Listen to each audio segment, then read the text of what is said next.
G'day everybody, Daniel and Matt here from GI Energy. Today we're 1 month in from the official launch of the battery rebate from the Labour government. We wanted to just take a bit of time to go through and review that month, go through all the good stuff, the bad stuff, and the frankly quite concerning stuff that's going on. Starting with the good stuff, obviously Labour were elected, they followed through with their promise, they brought in a rebate really quickly, and it's covering a really large portion of the cost of your battery.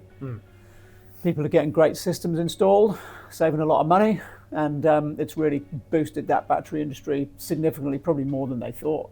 Yeah, well, more than I thought as well. Yeah, I know me too. Having this conversation a couple of months ago, we were like, obviously things are going to improve because the industry had been pretty quiet. Yeah. And yeah, it's definitely gone way beyond what I expected and what we talked about. Yeah. And as you said, the good part of it is homeowners are getting great subsidies and great savings on some pretty awesome systems that will work for a very long time and obviously make massive differences to their power bills. Yeah. And yeah, with other advances with VPPs and other bits and pieces, there's other ways it can be supplemented. So yeah, the good part is we're busier than ever. Yeah. I think, you know what I mean? We're busier than ever, and as you said, customers are getting great systems installed. Yeah. It's kind of the perfect storm for batteries, isn't it? But not Yeah. just with the subsidy, but with the rise of VPPs as well. Some of those VPPs that people are jumping on board with and getting extra savings from are not that old and not that understood. Yeah. So we've gotten all this new technology, battery performance has improved and potentially come down a little bit in cost anyway before that rebate was announced. So you've got all those things coming together at once, meaning that you can now go and buy and install a battery and get a return on investment that we wouldn't have dreamed of even a year ago. Well, your solar ROI wasn't that good a year ago, yeah. or isn't Yeah. as good. Your solar only without a battery, yeah. We've still had a few clients that maybe not financially in a position to do the battery and don't want to look at finance for it, which is fine. And we've run the numbers on, yeah, solar only or solar with a battery, and nearly in every case, the solar and a battery, even though it's got maybe twice the upfront investment, Yeah. the ROI is actually quicker because of the reduced feed-in tariff. Yeah. Feed-in tariffs are a couple of cents now at best Yeah. per kilowatt hour in most areas, and a huge portion of our power usage is in the evening and at Yeah. night. So it's been such a requirement need for the industry, I think, to give it that shot in the arm. Yeah. And it's just come at the perfect time where we've got some really great options in terms of the products that can be installed. As a GI Energy, we've been installing batteries for 10 years, so great experience with it, how to install the product, nurture a customer over time as well and understand what they need and what they want. And yeah, with the added benefit of some VPPs or even just some retailer tariff windows for a lot of people as well. True. Yeah. So yeah, from the good side, it's been really good. Yeah.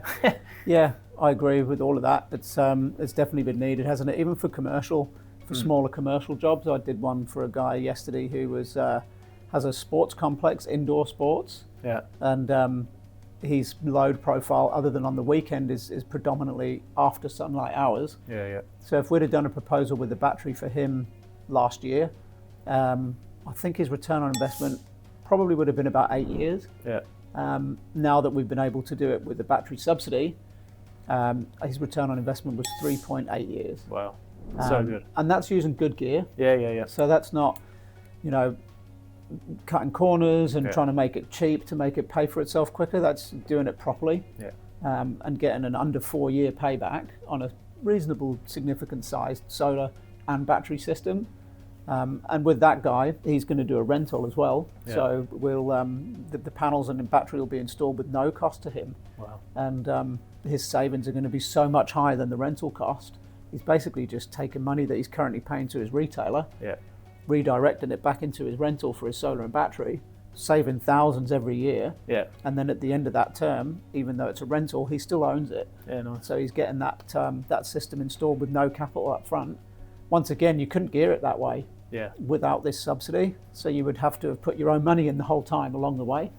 It's from that point of view, it's been really good. From an environmental perspective, obviously as well, we're now getting lots of energy stored instead of wasted. Yeah. All that energy that's going back into the grid from solar systems isn't really wanted anymore. So now we're storing it and using it and offsetting peak times. Yeah. So from an environmental perspective, it's great.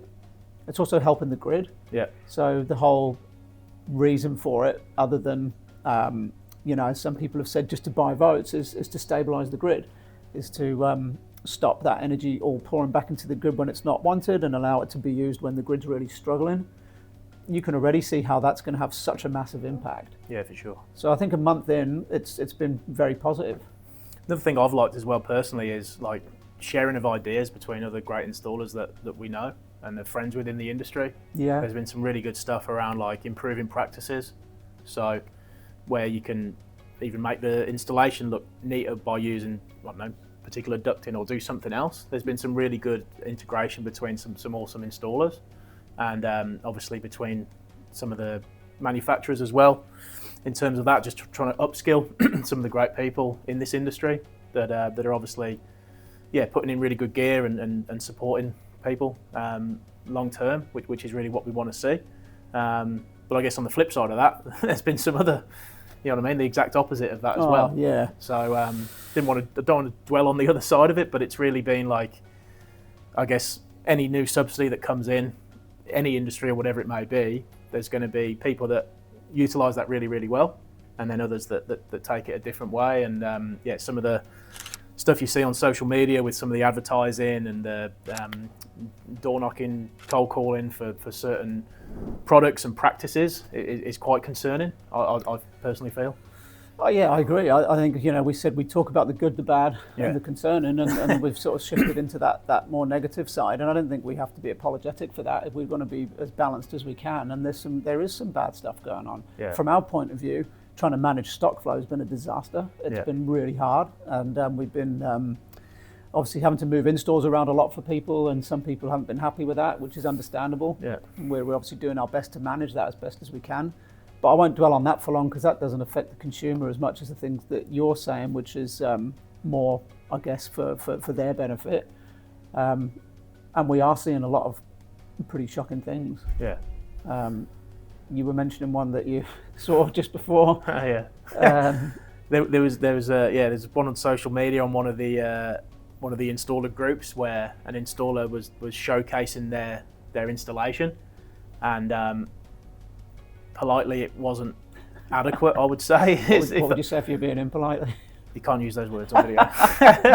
But it was like, I always feel that electricians or installers always critique others' work in general. Yeah, sometimes fairly, sometimes unfairly. Yeah, even when it's maybe like very marginal, but this one was clearly just like, I've got no care for my own work, which I just find very concerning in general. Yeah. But it was just slapdash. Here goes the system in. One would expect they've paid less for the installation given the time taken and the materials used. Yeah. And that person was obviously, I guess the feedback wasn't particularly friendly because people love the product I'm talking about. Yeah. And they respect the industry and the homeowner. Like if that person that has that home has to see that every day. Yeah. That's when I'm talking to a friend, and anyone that I speak to about solar and a battery, and we go around over the phone or in person, I'll look at where the system's going to go, how it's going to be installed, because if there's something that probably isn't going to look not perfect, because that's in the eye of the beholder and very different, but if it's two-story, you're going to have to run some external conduit there. Can we do that in a neater way? Or this is where you've got an old system. There's so many variables there to go into, but I'm always looking at the way that we can make this as neat as possible because I'm respectful that it's someone's home. They pull up every night to that home or every day, whatever it is. And I've got a battery, and where mine had to go, because it was part of a test site originally 4 years ago, it's in my carport, and I hate it there. Yeah. because every night I see it, and it's quite deep compared to some of the newer ones. Yeah. And it works fine. There's no issue with that, but it's in a spot where I'd prefer it not to be. And the reason it had to go there was for that test condition. Yeah. And I didn't pay for it, so that was probably better. But if I'm doing my own battery that I am paying for, I took it away where I can, because I'll be lucky enough that it can go in the garage, where my switchboard is and everything else. But those sorts of things always come into my mind, probably maybe because I have it in an undesirable location personally, but where it is, I can't park a car there because it's so deep. So when you see those ones online and you just think there's just been very little care taken there. Yeah. And obviously this is a new subsidy. The industry is absolutely booming at the moment. You don't need to rush the jobs. You don't need to bang out 3 of those a day. Take your time, do it properly, because it's your name on the job is sort of how I feel. I think what people are doing is they're actually, to go back a little bit, when this subsidy first kicked off, a lot of people asked me, is this just going to inflate pricing? So everyone's going to see this as an opportunity to increase margin, increase prices. Lithium rush. Lithium rush. The opposite's happened. Yeah, it seems like everyone's just going for volume. So everyone wants to install as many as they can, as quickly as they can. And again, we speak about this all the time, but our industry, the solar industry, is just full of cost cutters. And it's just the culture of the industry has been that way since day one, since the first rebate. Since that came in, it invited all these people that were just the easiest way to win business was to advertise a cheaper price, typically on social media or something like that. It's just the easiest way to innovate. Sit around a table, how can we cut costs? Let's remove some conduit here, let's do this, let's use a cheaper product. Or this subcontractor's $500 cheaper, we'll use him now. And that's always been the way. So everyone's just, let's do it cheap, cheap, cheap. Let's do as many as we can, as quick as we can. And that's why we're seeing this untidy work that you're with that example. But it's not just untidy, it's unsafe. Yeah. And yes, it's nice for things to look good, and we always do consider everything you said, and that they're all very valid points, but it has to work for many, many years. And it's quite shocking, some of the stuff that we're seeing. And when we do our numbers, there's no magic to what we do in terms of where we buy products from. Everyone's getting their gear from the same place, basically. Yeah. Some are buying direct, some are going through different channels. There may be some discrepancies there, but generally, if you're using good gear, you're buying it from a similar place. Yeah. And you're paying similar prices for it. The way that people are driving costs down is the install. Yeah. And some of the pricing that we're seeing when we do our numbers is they just can't be making money if they're doing it properly. And that to me is really concerning because not only are they operating under a business model that's probably not sustainable, meaning that in 5 years, if you have a warranty problem, we don't know who to speak to, but it's the safety around the work. Yeah. Well, this is a battery now. It's not, panels are one thing, an inverter is one thing. It's now taken to another level for safety. Yeah. Really, isn't it? 100%. Yeah. It's a much more complicated install. Yeah. And it's a more expensive product. Yeah. Regardless of whether you're doing it on the cheap or paying, what you should for it to be done properly. And we speak about, again, all the time. In Australia, the return on investment for solar and battery is phenomenal. It's because of the subsidy partly, because of the weather partly. If you go and do it properly, you do only have to do it once, and you get your money back so quickly. But unfortunately, this rebate has invited, first of all, lots of new companies. Yeah. As always, the pink bats is the one that people always think about. That was a disaster. Yeah. As soon as it was released, there was thousands of new companies, and the same thing's happening here. But it's also the existing ones, isn't it? It's as you were saying before, when we were talking before the video, there's some companies out there that we considered quite reputable that have just completely turned, and whether they've become greedy or whatever it is, just more. Yeah. And not more volume. More volume. Yeah. Let's go and do 3 or 4 installs. However many you can sign off in a day is what they're doing, and fitting in other work around it, and it's kind of just feels chaotic and manic. Yeah. And very short-sighted. The concerning one for me, following on from that really well, I think, is I've had a number of referrals or just local work recently where we've got a 10-year-old system and the homeowner wants to remove the inverter and put a new inverter with the battery in. Yeah. And obviously, given that the standards have changed in that time, that system may have rooftop isolators. The wiring may not be to current Australian standards. So if we take off that old inverter, it might even be 3 or 4 years old because the standards obviously changed pretty recently. We've got if we test and commission that system, the inverter and battery, we're then legally saying it's up to current code because our new installation is. So every part of that should be, or must be. We're taking ownership, aren't we? We're taking ownership of the system, and we want to warrant our work because if you have even a 5-year-old system with a 330 watt panel, which was the norm at the time, and then we've come in and put a battery in, if you have a problem with that panel, you're probably going to call us, the most recent person to work there, understandably, Yeah. as you'd expect. Whether or not that the existing installer is still around or not, you probably would just do that. I think most people would, yeah. And I'm sure there's jobs of ours where there'll be a different installer that puts a battery in because that's just what's happened. And then what happens at that point where you've got a system where there's a mismatch in the install or the standards or whatever else? It could be the best installation in the world, and there's a panel that's faulty, but now you've got this new inverter. The existing company is going to say, oh, well, there's been an amendment to our system, call that guy. Yeah.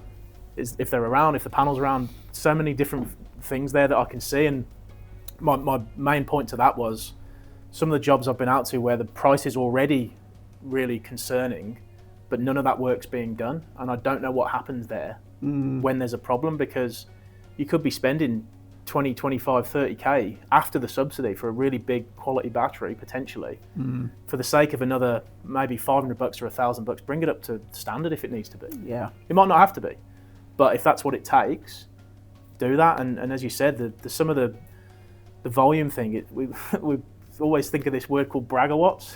Bragawatts. And it might not be that well known, but this feels like the bragawatt era, because it's like, I installed more than you. Explain what that means. Bragawatts is more, so kilowatts obviously was how many kilowatts do you install, Yeah. or how many megawatts do you install of solar each year, which is like this thing in the solar industry of like, oh yeah, I did 10 megawatts last year, which might be 1,000 systems, whatever it might be, just for argument's sake. Yeah. And now it just feels like a number used just to show off, rather than we installed 5 megawatts, but yet all of those were installed Really well, comply with standards, regulations. They're going to be looked after in terms of questions that you have, and most people have. When you've got a battery, you're going to have some questions. Oh, nearly everybody. Yeah. Your retailer, your monitoring, your backup, whatever else. So rather than be like, okay, I installed more than you and make it a competition, it's, well, how do you look after these clients? Because if you move from a, results-driven, support-focused, I don't know, 2 jobs a day or 3 jobs a day, whatever the size of the business may be, to just pure volume. Yeah. There's got to be some risk there. Yeah. Yeah, of course. Yeah. And risk for whoever's purchasing that system. We've seen so many companies over the years, obviously, come and go. That's just what this industry's known for, probably more than any other. Yeah, I think so. Yeah. And it just feels like this is that next wave now of just, okay, I can get in and out a year or 2, whatever it is, whatever the subsidy may last for, or this initial buzz, and then figure it out later.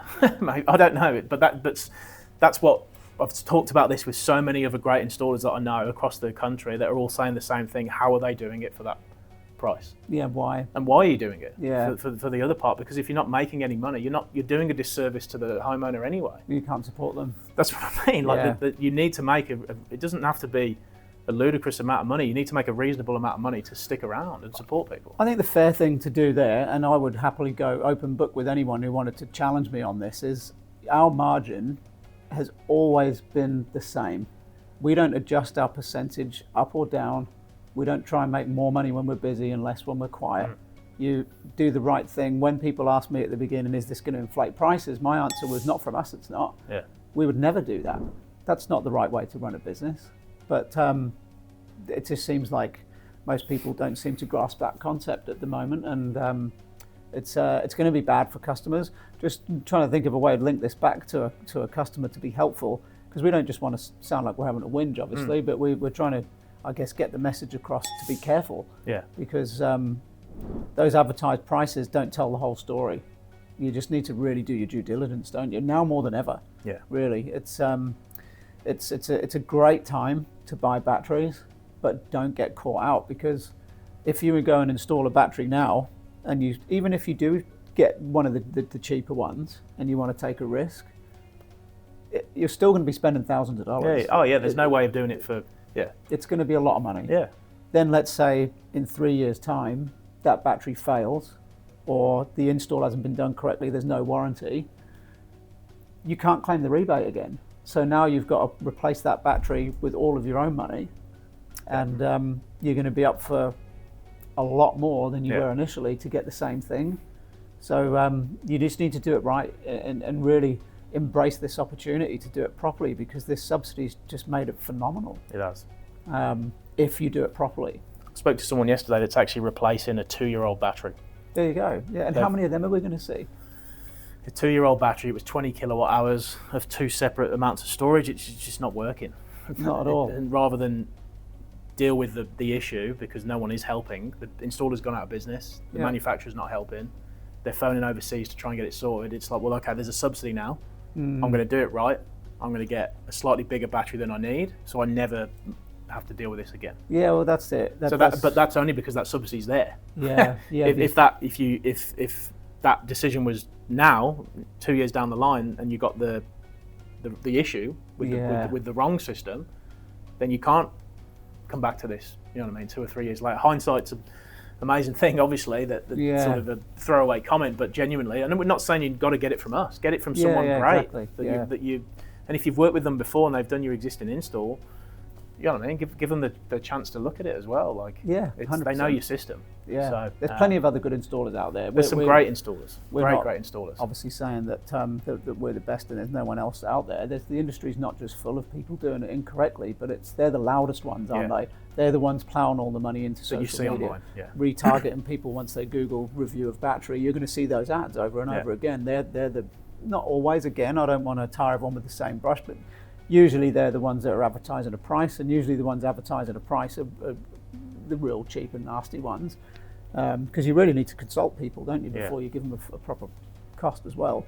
2 of the statistics that jump out at me when you're thinking about this stuff is, one, I read a long time ago, and this may have changed, but the average lifespan of a solar installer in Australia was 2.2 years. From 2013, when the solar panel boom was in the middle of its first boom, up to 2020, I think it was 83% of solar panel manufacturers in that space of time either went out of business or left the Australian market altogether. How many calls have we had over the years, and how many systems have we had to take off roads with panels? Thousands. And now this is happening with batteries. Yeah. There's new manufacturers out all the time, cheaper. 83% of them are probably going to be gone in 5 years. Then what do you do? Yeah. So again, I feel like I don't want the tone of this video to be pessimistic, because overall it's a great time. Oh, it's the best time I've known. Yeah, it is. and it's great, and you're helping people make a really good decision with what they want to put in. Do you know what I mean? And it's as I said, for us, it's been the best time in years, because the industry's always been very up and down, and this is just that next up, and it feels like this is going to be the biggest up, but there could be a downside there in a year or two if, like, you know what I mean, that those initial systems have some problems, and then, you know what I mean, it's slightly Chinese whispers filters out that there's a problem with solar, or everyone gets tarred with the same brush. It's sort of, I guess, what I'm sort of getting at there, in a long-winded sort of way, but it just feels like I've had, as I said, lots of people I know that just think, oh, solar batteries aren't great, or they're not ready yet. They're amazing. There's some real quality stuff. Technology's there, the subsidy's there. There's other means of supplementing potentially your charging and discharging of the battery with backup if you have power outages. It's just like that perfect recipe has all come together at the same time. And as you mentioned, I guess the ROI on your system is so good. It's just brilliant. So it's definitely the time to be looking at it for sure. Yeah, I think we can probably end it there. We've covered a fair bit off. And as you said earlier, like, if you'd like to get in touch with us, great. We're obviously a solar installer. We'd love to help you, but more than that, we want good solar, don't we? So if you go elsewhere, do your due diligence properly. Ask all the right questions, and make sure that when you do it really well. Absolutely. Thanks. Thank you.